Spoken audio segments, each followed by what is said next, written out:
It wants to destroy us all.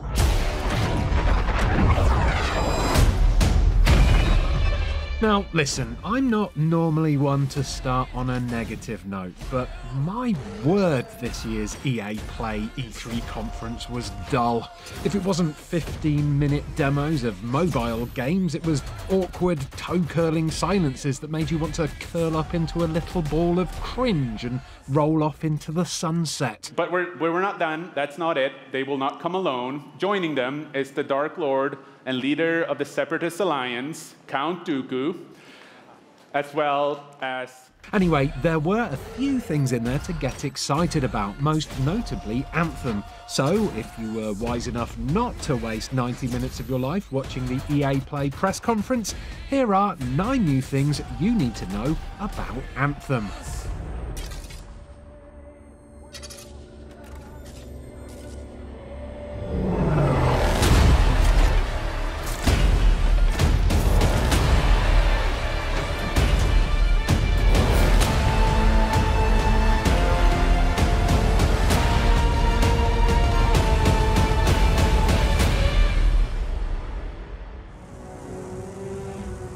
Look at all the weapons! Oh, and the turrets!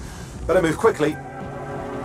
First up, for those new to this whole shebang, what exactly is Anthem? Well, if you think it looks a little bit like Destiny crossed with Titanfall, you'd be right. Anthem at its core is a shared world experience, or in the words of an EA press release, a social connected action RPG with cooperative multiplayer at its heart. And it also has exosuits. Sure, they're not big-ass mech suits like Titanfall, but they're still big tin cans with guns on that human beings have to cram their fragile little bodies into before going off to fight bad guys. So yeah, it's a bit like Titanfall and a bit like Destiny, but it's made by BioWare of Mass Effect fame, so you'll be right to expect a pretty high level of detail when it comes to the overarching storyline and lore. In fact, the word lore was mentioned multiple times during the conference, so if you're the sort of person that read all of Destiny's Grimoire cards, this game should be right up your street. Or an event in the world that deepens the lore, or an entirely new storyline and plot. When Anthem was announced last year, story details were pretty thin on the ground, but this year we finally got some more information about the world that our robo-suit-clad heroes and heroines will be inhabiting. For instance, when I think of the word Anthem, I think of this.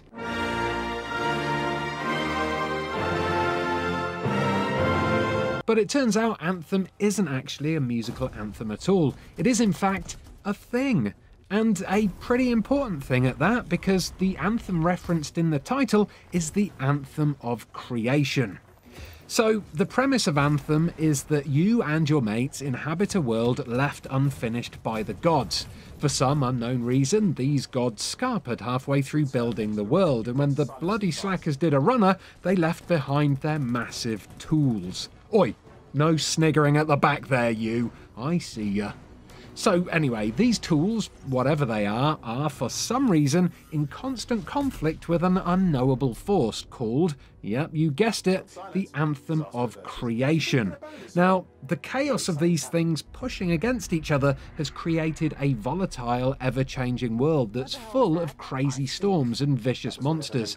So basically, the Anthem of Creation is a nice big plot device that'll allow BioWare to keep throwing in new monsters and environments whenever they feel like it. See those radiant pieces of energy? They're echoes from the Anthem of Creation.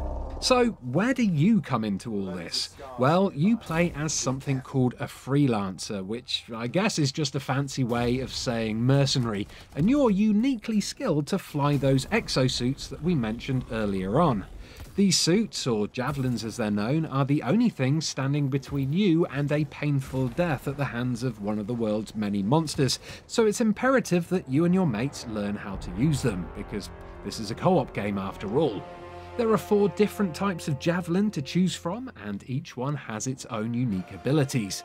The Ranger is your standard everyday suit that's good at all kinds of things, but specialises in up-close and personal one-on-one combat, while the Colossus, which is your tank armour, specialises in heavy weaponry.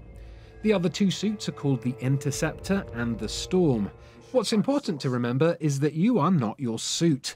Unlike Destiny, where you choose a class and then have to stick with it, in Anthem you can choose which suit you want to wear based on your mood, the mission you're about to undertake, what suits your mates are wearing, or I guess if you got really sweaty in your last battle and had to send your favourite javelin to the dry cleaners.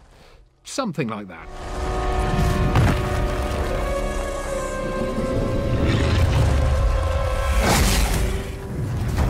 Freelancer, time to get to work! Faye said these bastards made some kind of acid. They're using it as a weapon. So, find where they're making this garbage and shut it all down. So, we know the story basics and we know who the protagonists are going to be, but what about the bad guys? Who are we fighting in Anthem? Well, aside from all the monsters we can see in this gameplay, there is some kind of overarching conflict with a mysterious race called the Dominion. At the moment, there's really no background info on the Dominion. In fact, I'm not even sure which of the monsters or enemies in this gameplay are the Dominion.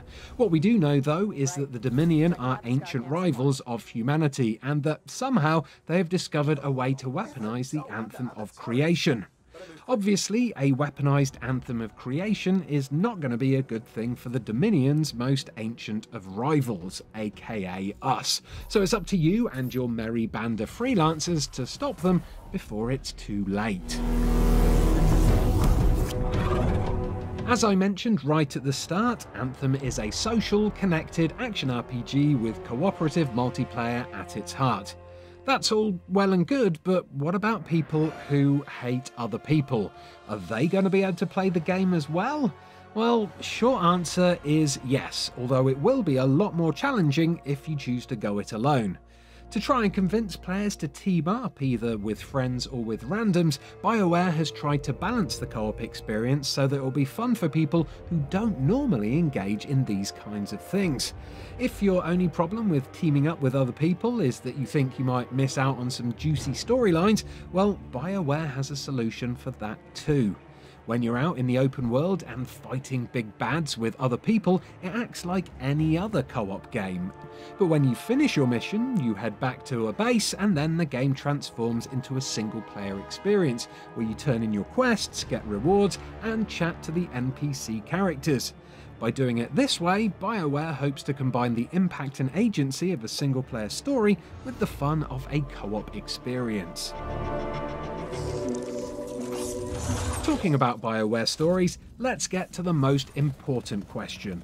If I see a thing I fancy, can I bang it? Well, unfortunately for all you video game Lotharios out there, BioWare recently told Game Informer that there will be no romances, a staple feature of BioWare's role-playing games. There are no romances. The romantic stuff, we're moving away from that for Anthem, lead producer Mike Gamble told them. So there go my plans to shag a Titan then. Probably for the best though. I mean, look at the size of that thing.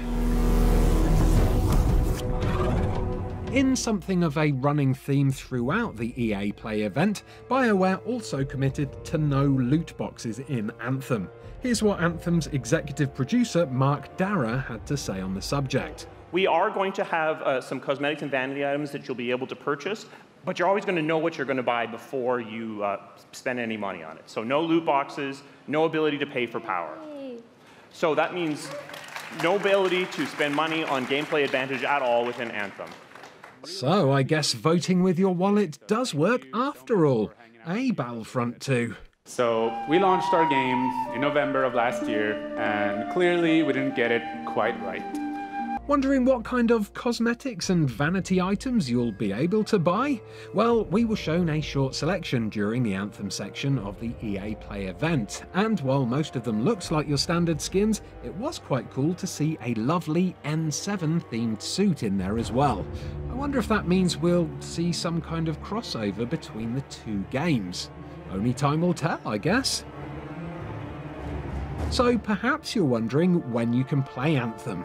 Well, it comes out on the 22nd of February next year on PC, PS4 and Xbox One. But if you can't wait that long, EA have created a lovely way to bribe you into giving them your money by giving VIP demo access to those who pre-order the game.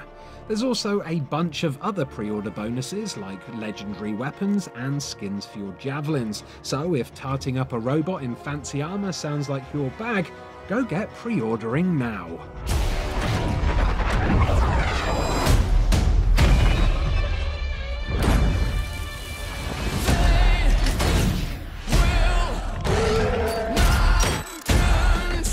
There we go, those were 9 things you now know about Anthem.